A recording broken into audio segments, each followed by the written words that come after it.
It's incredibly difficult to get into Wall Street. College students looking to break in desperately ask the same question: how do I get a job on Wall Street? Luckily, you might be able to find an answer somewhere among the 75 million pieces of advice found by Google, hoping each article gives you that last piece of advice you need to complete the puzzle. No doubt there's quality information available on the internet, but it's my notion that most students lack a process to digest all that information, or even a plan. So a few years ago, fascinated by the question, I started searching for answers. I asked everyone I knew or met how they got in, and what I found was remarkable. There was a pattern. Regardless of how long ago it occurred, after breaking each story down to its core, the answer is clear. There are only three ways to get a job on Wall Street. Now, this video isn't going to rehash the advice given over and over again on the internet.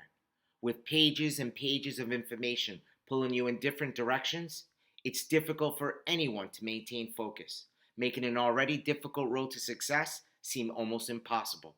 Most students don't even realize they can gain edge in this process by simply having a plan. Start by taking a step back, look at the bigger picture, and then strategize on your plan. The only three ways to get a job on Wall Street provides you with a framework to do just that. It'll help you process all the available information from a different perspective, give you a sense of what you can and can't control, and it'll keep you focused. This video also highlights a surprising new twist by the Wall Street banks that has enormous ramifications for everyone involved. By understanding what's driving this change, you can position yourself accordingly and stick to your plan. I want to warn you, I speak frankly, and the truth can be unsettling, but it often clears your mind to allow yourself to make better decisions. And with that, let's start here. This is you. Today, the average cost for an education over 4 years at a target school is between $200,000 and $300,000. But it's all worth it if you can land one of those high-paying jobs on Wall Street. The only hurdle is the interview process, which becomes the brick wall everyone tries to get over. The statistics are incredible. Tens of thousands of applicants each year, with approximately only 2% getting past the interview process to land a job at a top investment bank. Now, there are only three ways to get past this interview process. Here's number one: determination. This is a wide net, and yes, I know, you're determined. Let me tell you straight, 100% of the students who are interviewing for the same job as you would characterize themselves as determined. Actually, very determined. The point I'm making, thinking that you're determined, is much different than being determined. Remember, the headline acceptance rate for the most coveted Wall Street jobs reads somewhere around 2%. 2% land the big jobs, but the reality is that the chances are even worse. Here's an interesting quote from an investment bank. The absolute number depends on the office, group, and specific bank, so it's meaningless to list that here. In general, we'll receive 500 to 1,000 investment banking resumes for 30 to 50 spots, then give Super Day interviews to 10 of those 30 to 50. Then we'll pick 2 to 3 of those to actually receive offers, or maybe even fewer depending on how interviews go. 2 or 3 out of 500? That's not 2%. 2 to 3 out of 500 is closer to 0.5% or half a percent. Why the difference?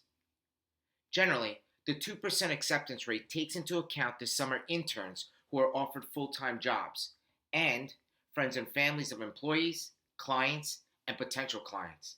That leaves you in the 0.5% camp. So if you didn't work for the investment bank you're interviewing for, then your odds just jump from about 50 to 1 to 200 to 1. That's a big difference. How big? Pick a sport. Let's look at golf. Here are the odds to win the 2016-17 PGA Championship. You've heard of these guys, right? Rory McIlroy, Dustin Johnson, Jason Day, Jordan Spieth. World-famous golfers, all with a real chance of winning. Now how about these guys? Danny Lee, Charlie Hoffman, Harris English, Keegan Bradley. How about Patrick Rogers? No? They all have one thing in common.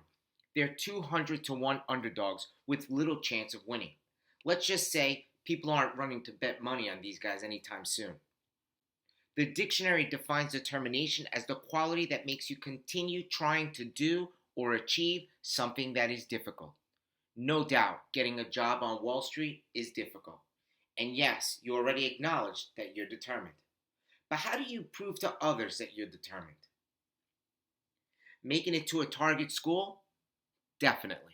Let's take a look at some numbers from the 2016 New York analyst class at Morgan Stanley, Goldman Sachs, and JP Morgan. Specifically, the numbers from the top universities represented in each class. Here we have the number of schools coming from target universities, and here the percentage of that company's overall class. For Morgan Stanley, 9 of their top 10 schools are target schools, representing 58% of the total class. For Goldman Sachs, 8 of their top 10 schools are target schools, representing 50% of their total class in New York. And JP Morgan has 7 of their top universities coming from target schools, representing 42% of their total class. If we look at the top 20 schools, at each firm, the numbers go into the 70 and 80 percentile. Look, it's pretty clear. No matter what the mantra is coming out of the investment banks about trying to get further out on the college list, firms target the same top schools. Why? You know why. Because you don't just get there overnight. Top schools screen and do their own due diligence. If you're at a target school, you've been given the stamp of approval that you're at the top of your game at an early age. It shows some level of maturity. It's placed you in a highly competitive environment. Succeeding at a top school shows determination deep down in the inner fabric of who you are. But target school status gets you a lead in the race, but nowhere near the finish line. How about maintaining a high GPA? Determination? Of course. GPA is just another measure that is accumulated over several years. It gives employers a sense of your focus, forward thinking, intelligence, competitiveness, and determination. And all GPAs are not equal. A 3.5 GPA at a target school is not the same as a 3.5 at a non-target school. The target school GPA carries more weight because the student is in a considerably higher competitive landscape. This isn't lost on recruiters. Recruiters know their business, and specifically their firm's culture. The best firms consist of very smart and highly competitive people. Hiring someone who won't be able to handle the pace and the pressure won't succeed over the long run in that environment. The type of school you attend and your GPA give recruiters and firms a better sense to judge whether you can handle their culture. Again, without a doubt, your GPA shows a level of determination. Let's move on to your resume. This is the blueprint of your determination. In most cases, the resume will be the first connection you have with the prospective employer. You have very little time to show them who you are. According to the ladders, 6 is the average number of seconds a recruiter reviews your resume. 6 seconds. $200,000 to $300,000 and a multi-million-dollar career on Wall Street comes down to 6 seconds. And 4.8 of those seconds? 4.8 of those seconds is spent reviewing name, education, job titles, and start-end dates. Now, 6 minus 4.8 equals 1.2 the last time I checked. 1.2 seconds for everything else on your resume. Wow.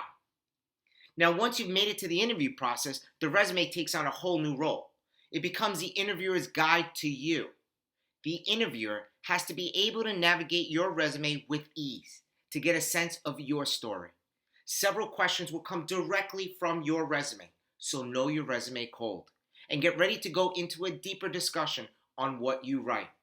Make sure your resume is perfect. Make sure it's exactly the story you want to tell. And bottom line, get professional help here and have it critiqued maybe multiple times. Now, how about the cover letter? Don't be fooled here. The cover letter is incredibly important. I don't care what the data says. This is where you come to life. Your story starts to unfold and you give the company a glimpse at how determined you are to work for them. If you listen to the data, you may come to the conclusion that the cover letter is dead. The Ladders says that only 17% of recruiters read the cover letter. which means 83% don't. But listen to a former Goldman Sachs recruiter. We didn't just check the qualifications, we also paid close attention to the cover letter. The 300 words on why you want the role. There were some students who were excellent until we got to this letter. People who sent the same application letter to 10 different banks and who weren't writing specifically about why they wanted to work for Goldman. Think about who comes across more determined. Someone who writes something with passion and communicates a reason why they want to work for that company, or a copied cover letter sent to 20 different firms. Silly question, I know. You get the point. Make the cover letter perfect. Make it stand out. Like the resume, get professional help. How about high-profile internships? They absolutely show determination. Not only do they show determination, passion, and forward thinking, they get you closer, much closer to getting over that wall. The numbers are irrefutable here. If you get a Wall Street internship, then you get a job offer from that firm a high percentage of the time. This article points out some persuading statistics. Internship conversions are the most direct route into a front office investment banking position, with 60 to 70% of summer interns securing full-time position. Which means everything we're talking about in this 3-part series also applies to getting that coveted internship. How about preparing and practicing for the interview? The most determined applicants take this part of the process most seriously. You can't be over-prepared here. A bad interview day can watch your stock crash and burn. The interview is the moment where you show your determination, your edge, and shine above the rest. This is where the job is won or lost. So, prepare, prepare, prepare. Now let's assume you make it to the actual interview. It's not only about what you know. Behind that door, you're competing against what your competitors know. Are you prepared? Can you build a DCF model for the banking interview? Undergraduate schools and MBA programs are hiring firms or real bankers to help train their students. Those not lucky enough to receive that training at school are buying access to live classes or online programs. Why? A few years ago, it was to gain an edge. Today, it's just to keep up.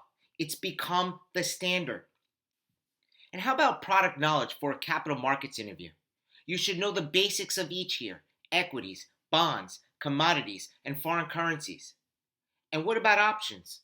What if you're interviewing at a hedge fund out of school, or aspire to join one after the analyst program? Again, let's presume you make it to the interview. The single most important part of the interview at a hedge fund will be the investment idea you present. And the single toughest challenge you'll face is explaining your process. Every candidate will come up with an idea. But how do you separate you and your idea from the pack? How do you bring something different to the table that's memorable? Look, building models is expected. Again, it's the standard. A higher level of thinking, though, is what you do with that information. How do you take what you know to the next level? What if you can introduce something in your investment idea that would have the interviewer asking you questions and learning from you? Now that's memorable, and that's edge. But that's not even enough. In recent years, more and more students are paying for practice interviews with real professionals. And why not? In this high-stakes game, these mock interviews help correct many mistakes you make before they count against you. The practice offers invaluable experience.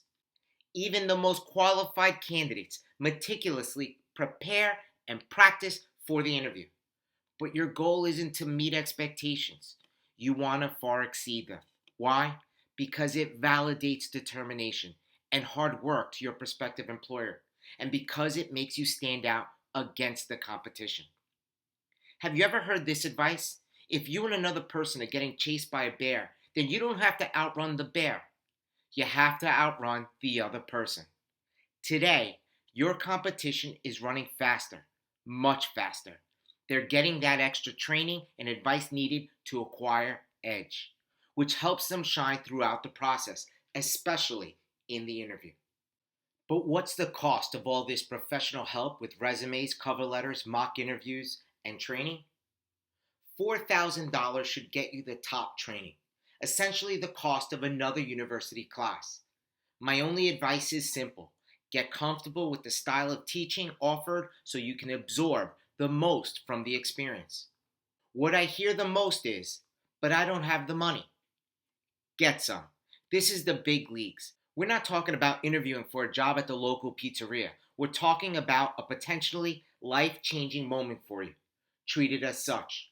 Start thinking about these small add on costs as part of the entry fee. Remember the big picture. You're here. $200,000 to $300,000 invested, trying to land a multi-year, multi-million dollar career. Spending $4,000 for more education and advice that'll give you an edge at the final and most important moment is a drop in the bucket. And don't think your competition is sitting still. They've been resourceful for years, and they'll continue to pay for edge. Any edge. Frankly, the logic is silly not to. Think about it this way. You've already invested $300,000. Okay, so now it's $304,000 with the professional help. Or it's most likely game over. There's no difference. You can argue the $300,000 for your education was too high, but you can't argue to hold back on the extra $4,000 at this very moment. Get your act together quickly. Start by taking an honest look to the left and to the right and see where you stand right now. Of the available seats at the top firms, 99.5% are taken by your senior year. 200 to 1 odds. I don't like saying impossible, but you get the point. Getting a high-paying job takes forward thinking, a sound strategy, practice, and money. Combined, it proves to employers your determination and that you understand what it takes to be at the top of this game. Determination is the first way to get into Wall Street that has stood the test of time. What has changed and continues to rise is the standard, or the level of the competition. So know the standard, master it, look for an edge, and get over that wall. Part 2 dives into the only other 2 ways to get a job on Wall Street, setting up Wall Street's surprising twist in the third and final part of this series.